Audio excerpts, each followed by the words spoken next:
On this first episode of Home Shop Swap, the blue car that is known in a lot of Lost Not Forgotton's how-to videos is dead, killed in a tragic car accident. We will hear the story of what happened that sad night in 2018. We will also take a look at the damage and talk about the safety of the Pontiac Fiero. So we will meet the team hired to help with this task. The plans are to strip the car and find a replacement. Stay tuned and subscribe to be a part of this 8-episode journey on Lost Not Forgotton's UN-reality show, Home Shop Swap Garage.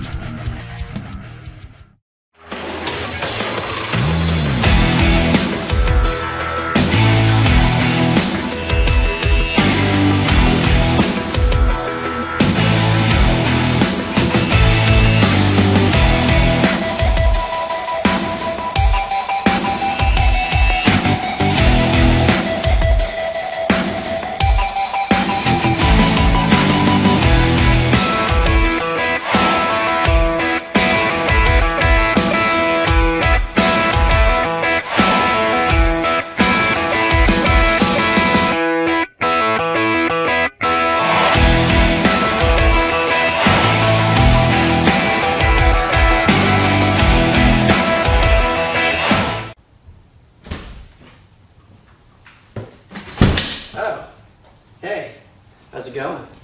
Welcome to my very first episode of Home Shop Swap, Fiero Edition. So, as you can see here, this is my 87 Pontiac Fiero that I've used in all my how-to swap videos. Unfortunately, it's dead, so I'm kind of somewhat forced into a change of format.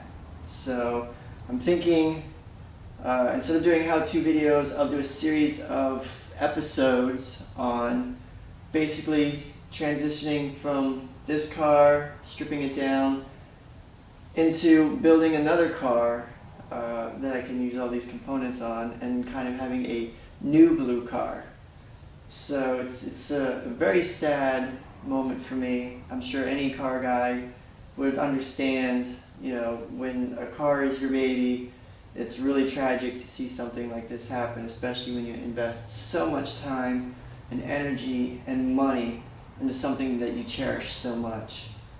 So, yeah, so this will be the first episode, and I think what we're going to do is we'll just kind of get you up to speed on what happened and where we're going to go from there. So I think a good start would be to kind of give you the story of the car and the incident, and then kind of maybe do a walkthrough on the exact damage of the car and actually why Fieros seem to be so safe. And then we'll kind of take it from there. So please like, share, and subscribe to keep up with future episodes, because I think this will kind of be a fun project and a fun thing to do. Taking, you know, such a sad thing and turning it into a positive thing. So let's go ahead and get acquainted with the car and go from there. Alright, so door's jammed, so I gotta Dukes of Hazzard it into the car. I feel this is probably the best place to tell the story. So I feel like this is probably the best place to actually tell the story. So, here it is. It all happened on Wednesday, September 19th, 2018. Just got this car inspected. This inspection actually went pretty good. Took it to the DMV, everything passed. You know, not too much of an issue. They did give me a little bit of a huff over the Pontiac decal, but you know, we worked it out, set out to peel it off and whatever.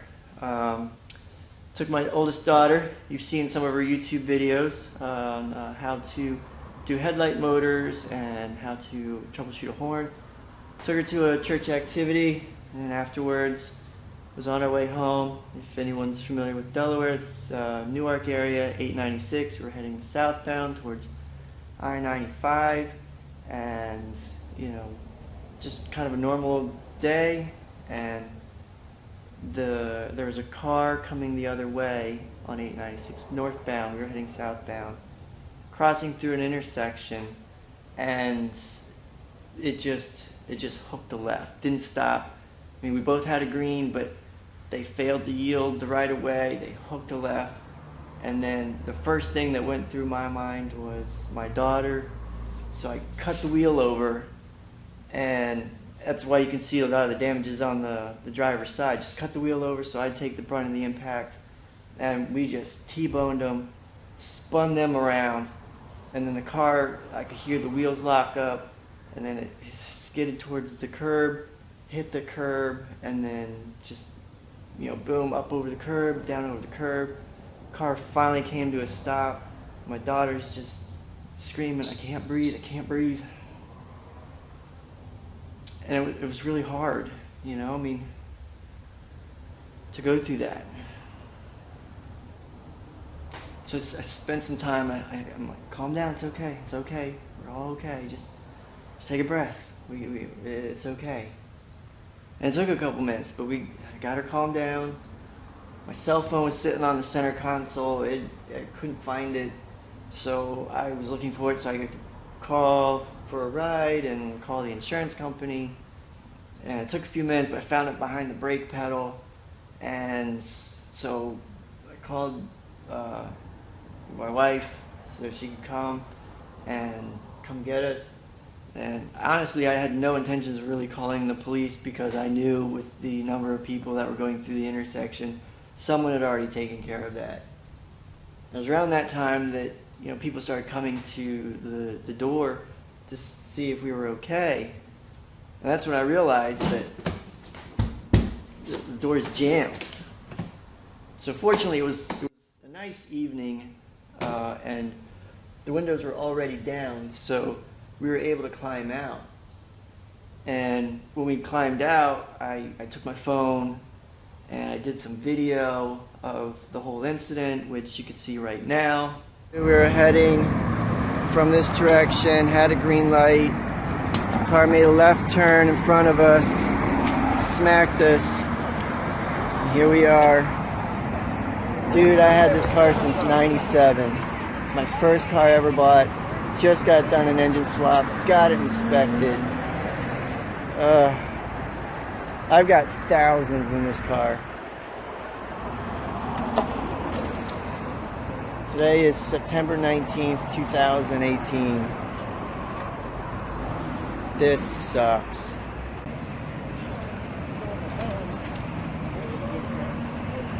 It's alright. It's alright. Let's shook up. It's alright. We're alright. I know, it's...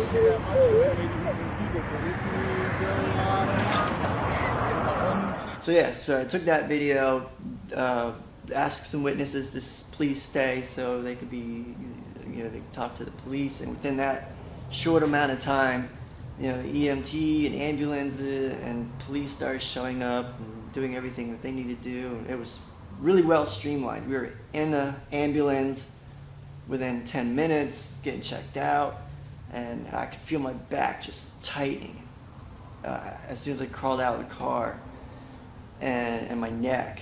And so I knew that I'd gotten whiplash, and I do have to admit that I always thought of people complaining about whiplash that they're kind of sissy in a way, because it wasn't that bad, but it really is, and it doesn't take a lot to get whiplash, and it lingers. I mean, I still have lingering issues, which will probably be a little bit of a struggle for me with this project, but I'm going to try and get through it, getting this all taken apart. And we were ushered into an ambulance, and my daughter decided to grab the headlight cover for the driver's side that was just kind of laying in the road. So she grabbed it, and then we sat in the ambulance, and they kind of went through everything, and then they took us to the hospital. And through the whole hospital ordeal, it was me and my daughter and this headlight cover from the blue car still kind of being there with us. So, and we still have the headlight cover. It's a memento. It's something we'll keep. She has it in her room, and I think it's really sweet that she was so worried about me, so worried about the car, that I spent so much time and love and attention to building up and kind of making it a fun car for everyone. and you know, it's my high school car that she wanted to keep a part of it with her, so she has that. And you know, it's definitely going to be a solemn project at first to start taking things apart for the very last time. So it's going to be tough, but that's what happened, you know. And the police officer did say that there was a traffic camera in the intersection, so I'm hoping to get that footage and maybe share it with you. And you know, at some point we'll do that and go from there.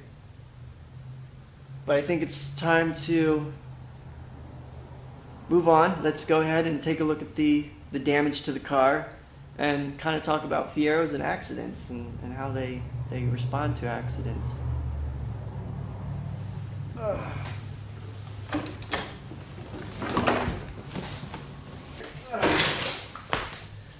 Alright, so the car is pretty much exactly how it was from getting it back from the insurance company.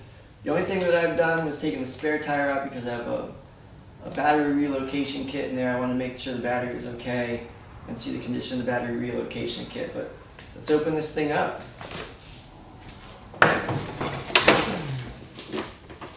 Alright, so the door prop is broken. Not from the accident, from the tow truck people, which is kind of frustrating. If the hood was salvageable, maybe I'd make a big deal out of it, but it's not. But I actually do have footage of the car being brought in. My original plan was to coordinate with the insurance company, the tow truck for the insurance company, to bring the car back while I'm here so I could get video of and document that part of the journey. And they couldn't do it. Well, they said they'd do it. They didn't do it. They ended up being 3 hours late, which I had to be at work. So I did put up a camera to at least capture the car coming home and being set into place, which you can see that video now. So it's kind of frustrating. You see the hood was kind of backwards, and you know, it would have latched if they just pushed the hood down. It would have latched and it would have blown back the other way. But like I said, the hood's destroyed, so whatever. But let's go back to what we're focused on. So here we had the spare tire, which, like I said, I'd already removed that because I wanted to check the condition of the battery, make sure that the spare tire could come out, and also because, as you noticed earlier, the front driver's tire is flat, so I wanted to put a spare on there to roll it in further in the garage and kind of make it more mobile.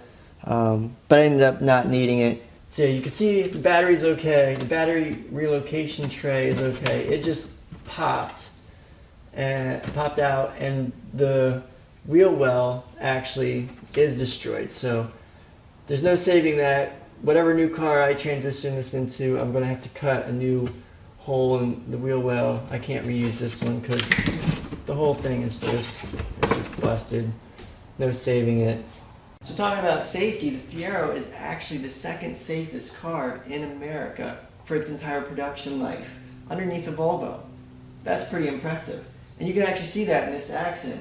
I'd say that at my point of impact, I was probably going about 35, 40 miles an hour, and this is the extent of the damage. And the car kind of sandwiched like an accordion, which is what it's supposed to do. The Fiero actually was pretty innovative for its time. And it creates a really safe crumple zone design that keeps the occupants in the passenger compartment a lot safer. And as you can see, the Fiero did exactly what it's supposed to do. And actually the Fiero is probably even better than most cars, because most cars you have an engine sitting right here that you have to design the crumple zones around that so that the engine doesn't get pushed into the driver's lap. The Fiero, having the engine in the back, this is all buffer. This is all a crumple zone. So this is actually really cool. So at point of impact, you can see the front end comes down and up. But then over here, you can see it kind of comes up, it's down, it's up, kind of like an accordion, and that's actually what caused the windshield to shatter. Also, it's even over here. You can see on the A-pillar, it actually started to buckle here as it's kind of compressing in. So all this was designed to absorb the impact so that I don't have to. And a car this old obviously doesn't have airbags. And I'd say in this case, airbags actually probably would have made the situation worse. Down here, you can actually see, well, the wheel is jammed back, and that's more from the impact of the car. But even here, you can see that it's starting to fold in and out like an accordion. And this is actually what caused the door to jam. It's just having all this pushed back in. So I'm gonna have to figure out how to get this door off, but we'll talk about that later. Even over here, we've got the brake line is stretched out pretty good. We have the upgraded sway bar, which, based on how this is all turning, I'm thinking that the sway bar is probably shot, needing to be replaced. But I think there's something else I wanted to do first. So, something like this, my back the way it is after this accident, and just the massive undertaking of having to strip down this car all the way down the unibody. I mean, my goal is, if it's a salvageable part, I want to take it. I'll inventory it, I'll sell it, I'll switch it over to the other car. At this point, since I don't have another car in mind, I don't know what I need and don't need. So it's best just to take everything, use what I need, and then, like I said, inventory or sell off whatever's left. But to do that, I feel like I need some help. And as you've seen in a lot of my YouTube videos, I don't have help. But this time, I've made some calls, gotten some help, and I think it's only appropriate to introduce the team that we're going to have in these upcoming episodes to help me get this car properly stripped in a respectful way. So, let me go ahead and start introducing you guys to my team. So, as of right now, I've got 3 guys on my team. So, they all have different skill sets, different trades, different talents that they have. So, I'm going to introduce them and let them go off on their skill sets and what they can offer for this project. So, first up, the body guy. Dude, it's about friggin' time. You know how long I've been sitting back here? Like, really? This is the dramatic entrance you wanted? Well, I'm sorry. I just thought it would be kind of a cool dramatic entrance. Dude, I'm the one paying for the show, so can you cut me some slack? Like, really? I thought it'd be kind of fun. Well, just tell them who you are. Let's keep it going, come on. Anyway, I'm the body guy. My job is the body. Really? All right. Let's just keep going. So yeah, I'm the body guy. Body guy, that's me. So this is what I do. So I guess to give you a rundown, what I'm going to do is anything on the body that can be removed and saved, I'm going to handle that. So deck lid obviously is coming off. Tail lights. The rear quarter is also coming off. With rear quarter, anyone who's never removed one, especially the GT, you have these black back trim panels behind the quarter windows. They have to come off. There's some bolts down there. There's some rivets. It's been a while since I've done one, but I believe like there's some rivets or a bolt, gas tank area. The headliner's got to come out in order to unbolt some bolts back here. I believe it's either here or this roof line, but there are bolts under here. And then there's this black tacky tar stuff that kind of keeps everything glued down. We're going to do that. I'm also going to try and take the back window. I've tried that a couple times. I've never gotten one successfully, so we'll see if I can actually get the window out, because same thing. I mean, it's just a lot of tar and glue that kind of keeps that window in. But that's going to go. This newly painted and installed rear quarter panel is actually going to come off. It looks like it's okay. I mean, it's really jammed with the door there, so I'm hoping it's not damaged on the inside, but it so far looks okay. GT windows obviously are going to be saved as well. And actually, I think even with the tape and stuff, they kind of start peeling up because of this really sticky stuff from keeping the car outside. This door, so this is what I'm thinking with the door. So the door, yes, it is jammed. It is not coming out. But I'm thinking if I get some help, maybe another guy or a jack or something, that we can actually unbolt the hinges, since this fender is missing, unbolt the hinges, and then just unlatch the door, and then kind of just lift the whole thing off. And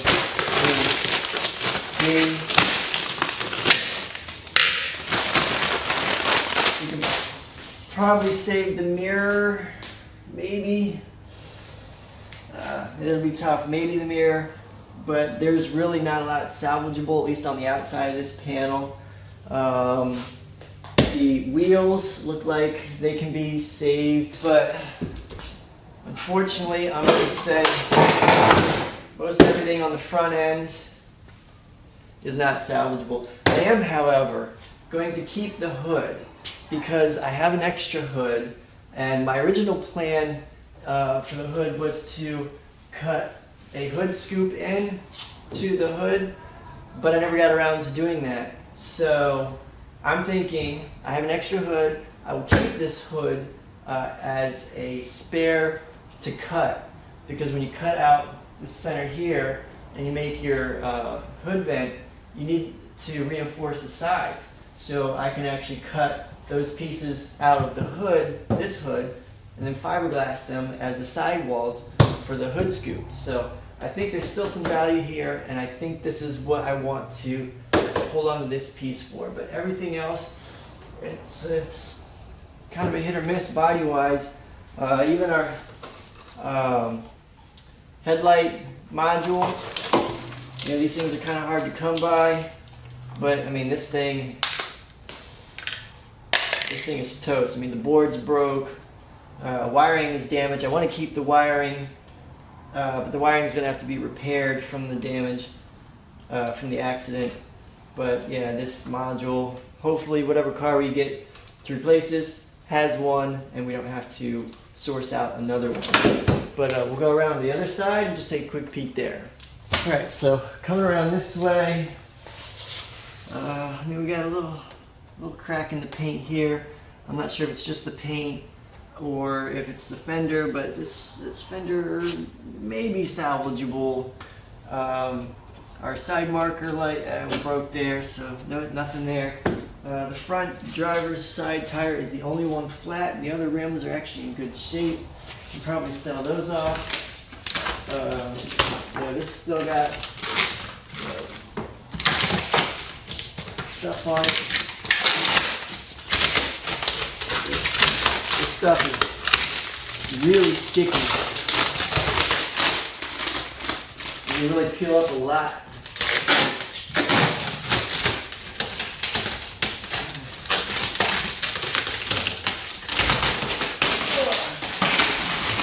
Holy cow.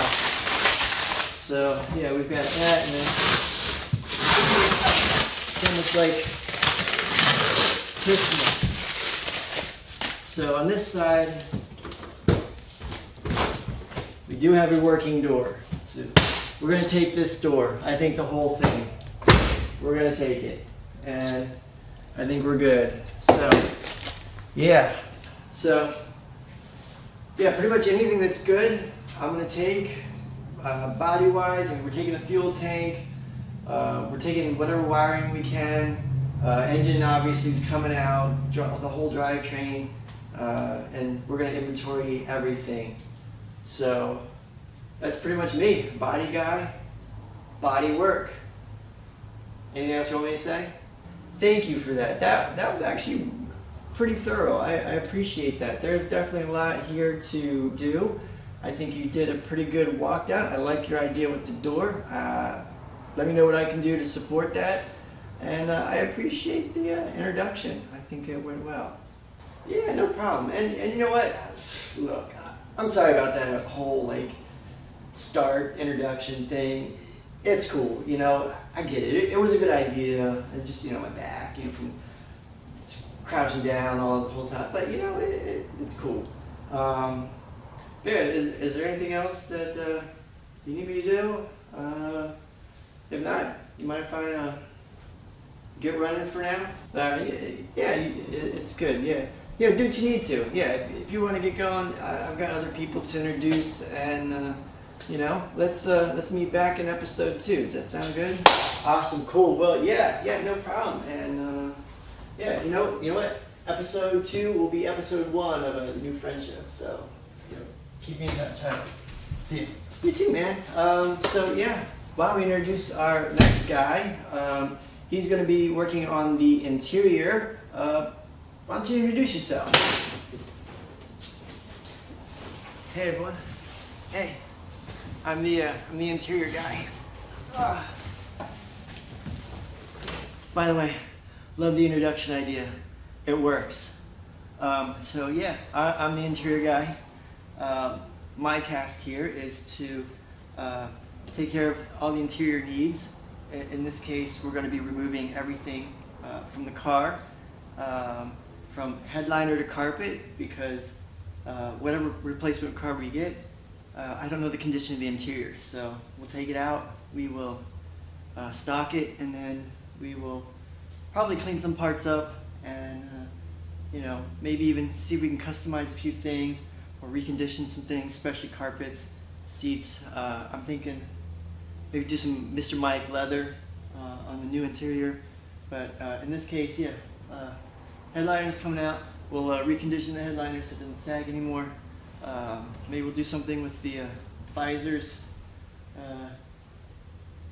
Mirror's already gone, so don't have to worry about that. Other than that, we're going to go through the dash. We're going to take the steering wheel, center console, radio. You have a GPS antenna. Everything in center console, seats, carpets. Now, with the doors being jammed, I do have the Fiero store ABS door trim with the speakers. I have to say, I give a lot of credit to the Fiero store because this panel really held up. The door panel had buckled. The door interior panel is a little bit jammed, but it's not cracked. It's not broken. Hopefully it's not warped from being like this for the past couple weeks, but we'll take a look at it and see. But this door trim or door panel is pretty good. I'd like to try and do some changes. I mean, if we're stripping this thing out, I'd like to do some changes, but we'll talk to the big boss guy about that and see what his ideas are, maybe bounce some things off of him. But yeah, I mean, it's all going to come out. It's kind of unfortunate. The dash did crack here, but it's not a deal breaker. Maybe we could do something like a wrap or you know, something to fix that. You know, use this crack as an opportunity. I'm kind of moving away from this heads-up display. It's nice. I think maybe we'll sell that and go a different direction. Again, I'll run that off the big boss guy, but yeah, I mean, this is an opportunity. I think we want to take this tragedy and turn it into an opportunity to maybe do something a little bit better. You know, this is a GT car from the 80s. You know, with the Grand Touring, you know, you look at, you know, something sporty, yet the luxuries of you know, a nicer car. So I think maybe we'll see about trying to make this more of a modern GT car. You know, the best we can, but still kind of keep it Fiero-esque. But yeah, is there anything else that you'd like me to relay or talk about? Nah, I think you did a really good job kind of going over what you do and where you're going direction-wise. I do want to say I really like your idea of maybe kind of changing up the interior a little bit, maybe modernizing it, you know, more of the GT style luxuries of the modern times. But I know that the Fiero community is a little back and forth on, do you keep it the way it is, or do you change it? Because, you know, if you want to modernize it, buy a modern car.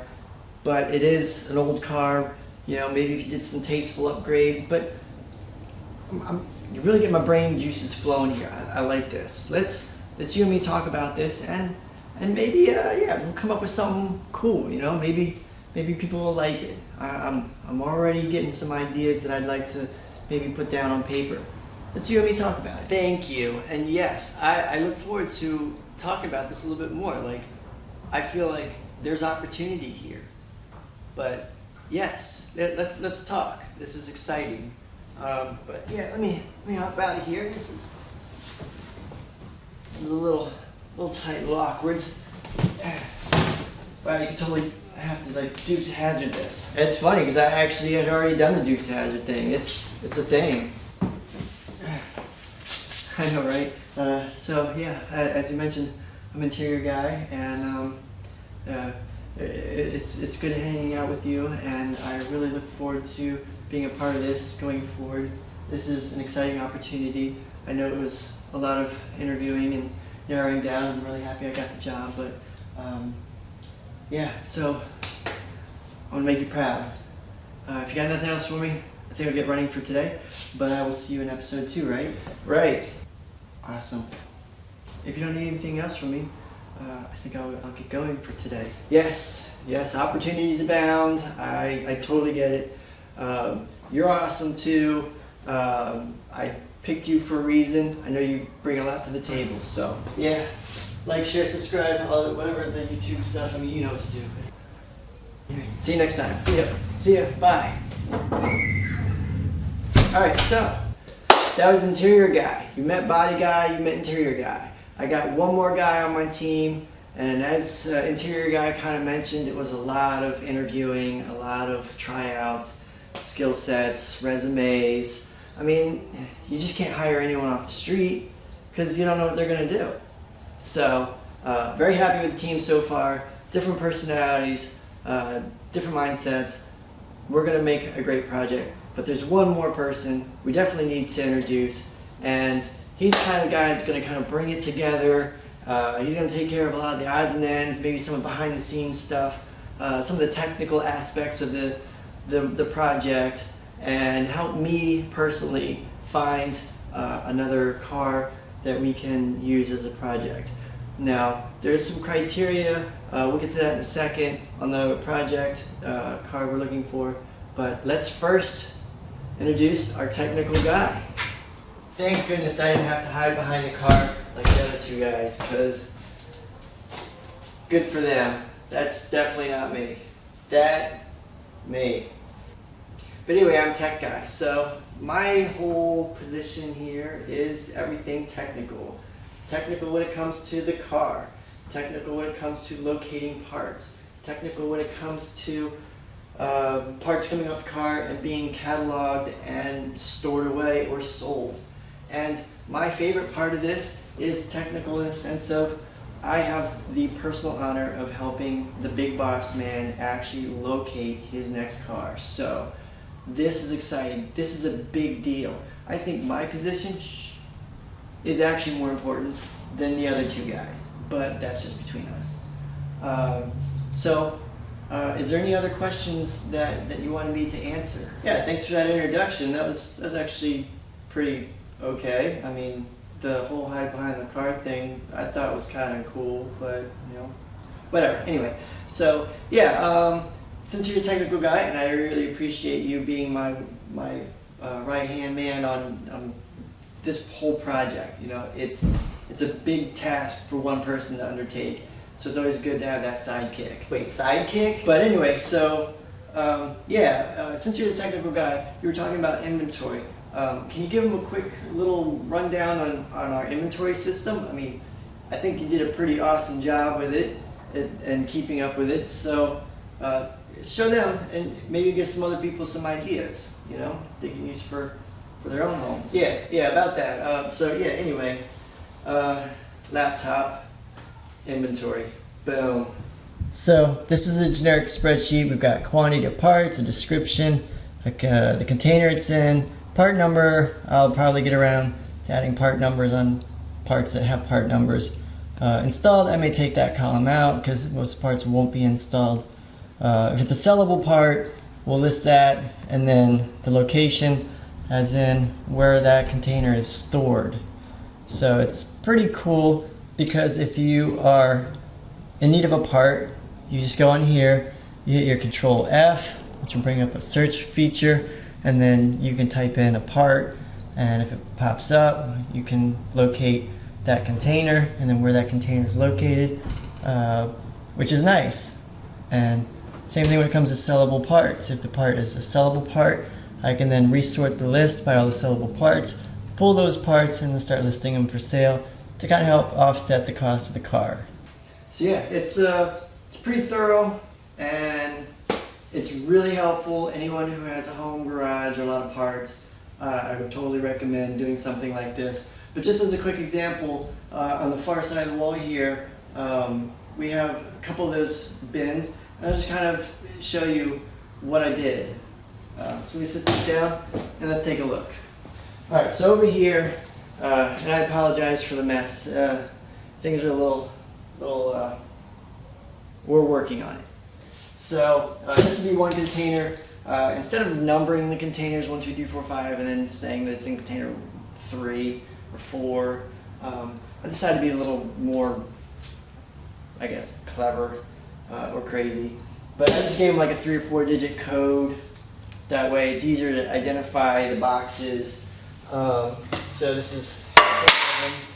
So BSO, it's just a code, but just for me, my sake, this is brake and suspension old parts, O for old. And if we spin this around, make a bigger mess. Let's see what we got here. So BET and BSN. BSN would be brakes and suspension new, so those are new parts. And then you got BET, and they all have codes. Kind of be helpful if you remember what the codes are, but if you don't, I mean, it's just a box number that's a little more fancy than 1, 2, 3, 4, 5. And then I have an attic section up here that has a lot more containers, and then sheds outside that have some of the bigger parts like the body panels and stuff. So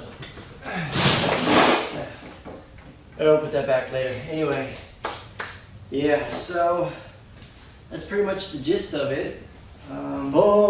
Gist of it. Hold on there a second. Aren't you forgetting something? Something you did there for us? You kind of maybe want to show off? Finger to the forehead moment. Yes, there is something else I want to show you. I'm so excited about this. How could I forget? I need a camera. Check this out. This is the new logo, totally designed by me. Lost Not Forgotten Shop Swap. I wanted to get Shop Swap, but it just was too small. But then the sunglass thing, dude, like that is just, love that.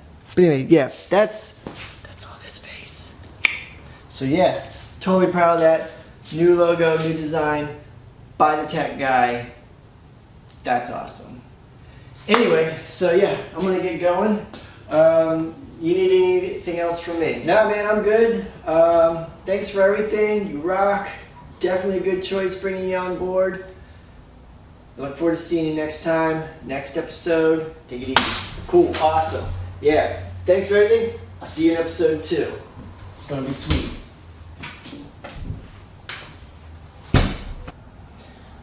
Alright, so that's my crew. I'm really excited to see what they can do and how they can help me transform this tragedy into something beautiful that maybe I can share with all you guys. So let's go ahead and start wrapping up our first episode and get this thing in the can.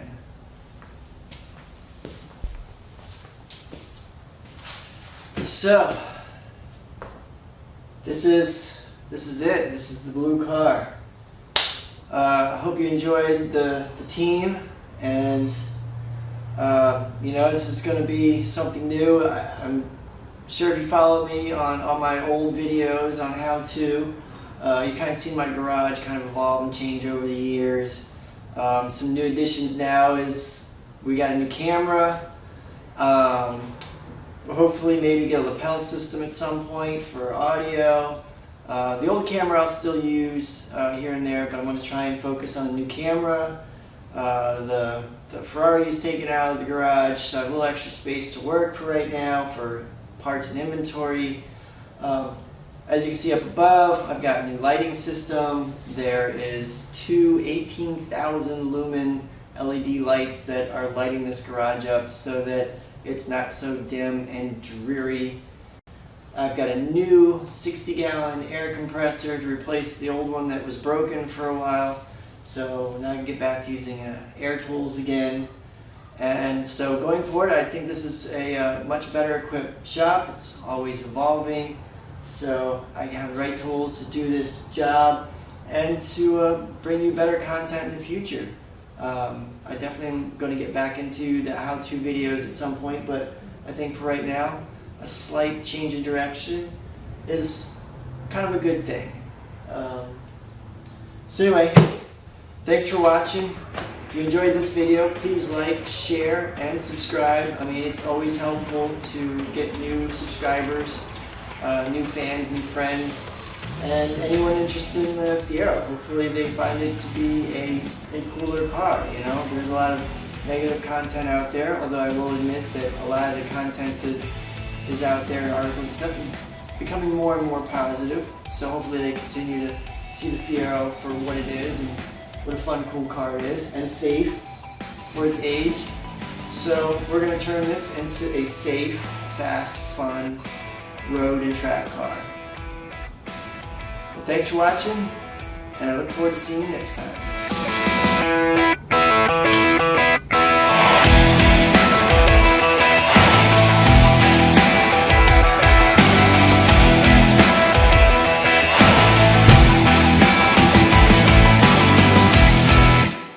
You wasting all the